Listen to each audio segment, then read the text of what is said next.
નમસ્કાર, હું છું માર્ગી. આપની સાથે હેડલાઇન્સમાં જોઈએ કેટલાક મહત્વના સમાચાર. ખેડાના વસો તાલુકામાં 17 ઇંચ અતિ ભારે વરસાદથી ભારે તારાજી સર્જાઈ છે. મુખ્ય બજાર, ઘરો અને દુકાનોમાં પાણી ઘૂસી જતા મોટું આર્થિક નુકસાન થયું છે અને જનજીવન અસ્તવ્યસ્ત બન્યું છે. પાણીના નિકાલ માટે યોગ્ય કાંસ ન હોવાથી સ્થિતિ વધુ વિકટ બની છે. તંત્રનો કોઈ પ્રતિનિધિ સ્થળ પર ન પહોંચતા સ્થાનિકો અને વેપારીઓમાં આક્રોશ વ્યાપ્યો છે. લોકોએ પાણીના નિકાલનો કાયમી ઉકેલ લાવવાની માંગણી કરી છે. કોમર્શિયલ એલપીજી સિલિન્ડરના ભાવમાં ₹200 સુધીનો ઘટાડો કરાયો છે. 19 કિલોગ્રામવાળા કોમર્શિયલ સિલિન્ડરમાં આશરે ₹183.50 થી 192 સુધીનો ઘટાડો થતાં હોટલ, રેસ્ટોરન્ટ અને નાના વેપારીઓને મોટી રાહત મળી છે. બીજી તરફ 14.2 કિલોગ્રામવાળા ઘરેલું એલપીજી સિલિન્ડરના ભાવમાં કોઈ જ ફેરફાર નથી કરાયો અને તે જૂના નક્કી કરેલા ભાવે જ મળશે. 2020ના દિલ્હી રમખાણો દરમિયાન આઈબી અધિકારી અંકિત શર્માની હત્યાના કેસમાં કોર્ટે પૂર્વ આપ કાઉન્સિલર તાહિર હુસેન સહિત 5 દોષિતોને આજીવન કેદની સજા સંભળાવી છે. કોર્ટે આ ઘટનાને સમાજને હચમચાવી દેનારી ગણાવી હતી.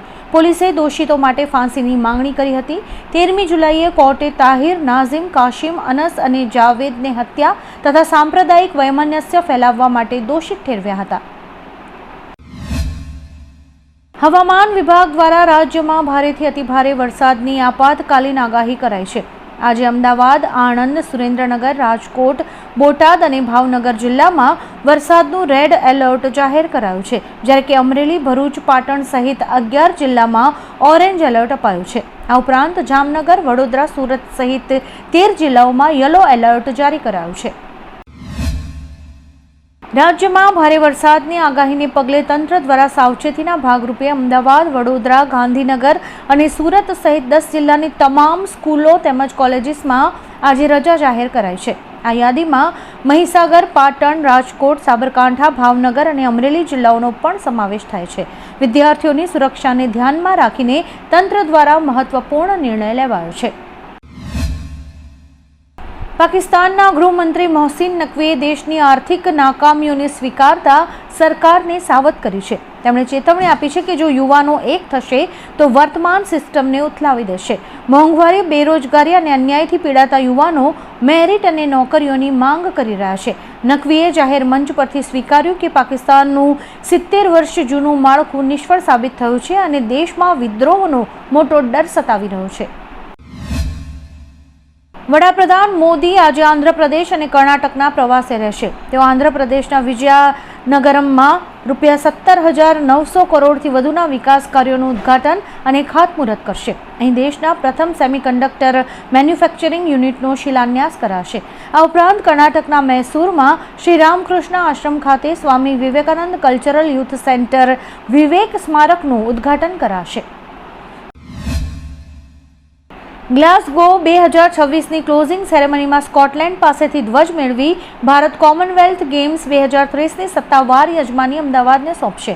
2 ઓગસ્ટે 20 મિનિટના ખાસ સેગમેન્ટમાં શંકર મહાદેવન, માનુષી છિબ્બર અને ભૂમિ ત્રિવેદી શાહી પરફોર્મન્સ આપશે. આ કાર્યક્રમમાં વંદે માતરમના 150 વર્ષની ઉજવણી, ક્રોસ કલ્ચરલ મ્યુઝિક અને ગુજરાતને ખાસ ટ્રિબ્યુટ અપાશે.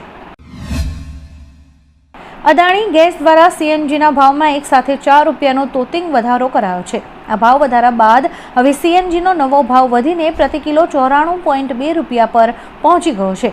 ગેસના નવા દરો લાગુ થતાં વાહન ચાલકો પર મોંઘવારીનો વધુ એક બોજ પડ્યો છે અને તેનાથી આમ આદમીનો દૈનિક ખર્ચ નોંધપાત્ર રીતે વધી જવાની શક્યતા સર્જાઈ છે.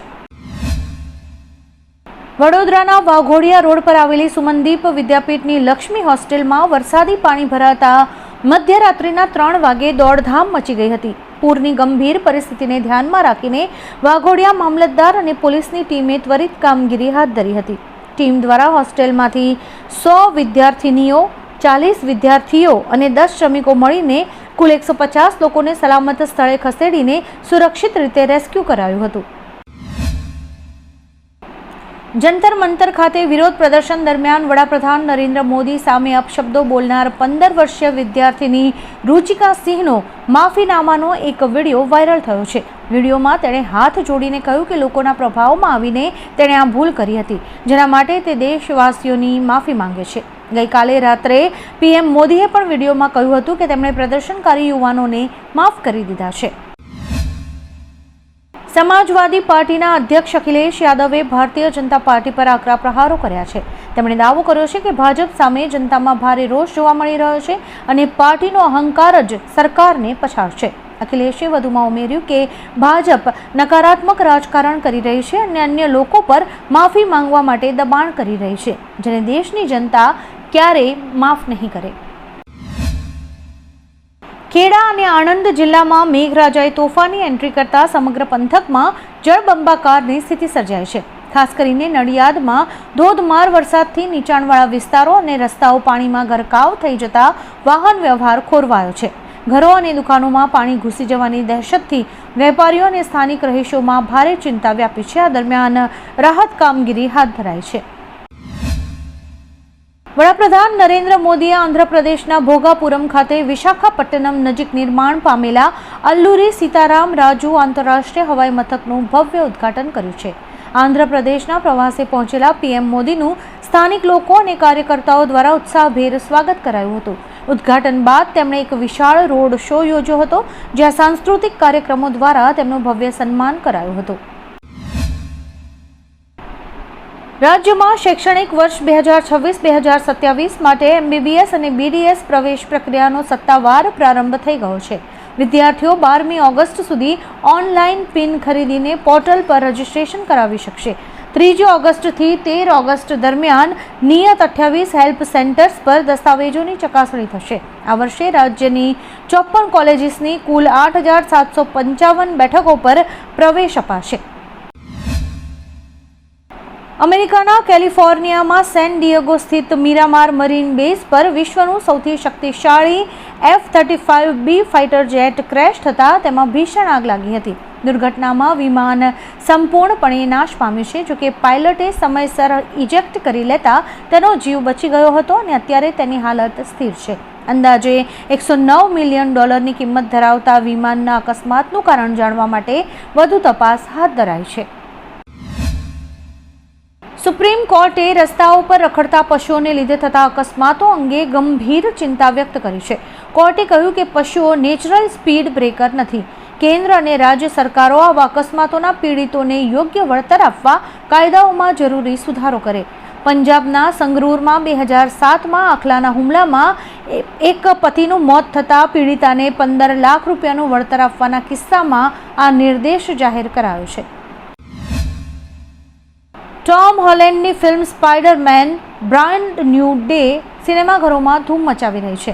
આ ફિલ્મ રિલીઝના માત્ર 2 દિવસમાં જ ભારતમાં 100 કરોડનો આંકડો વટાવી ચૂકી છે. એવેન્જર્સ એન્ડ ગેમ પછી આ સિદ્ધિ મેળવનાર તે બીજી હોલિવૂડ ફિલ્મ બની છે. ફિલ્મે પહેલા દિવસે ₹60.60 કરોડ અને બીજા દિવસે $49.35 કરોડનું શાનદાર કલેક્શન કર્યું છે.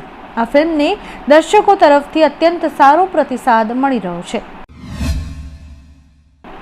આવા જ કેટલાક રસપ્રદ સમાચારો નિહાળવા માટે અમારી YouTube ચેનલને લાઇક, શેર અને સબસ્ક્રાઇબ કરો અને જોતા રહો હેડલાઇન્સ.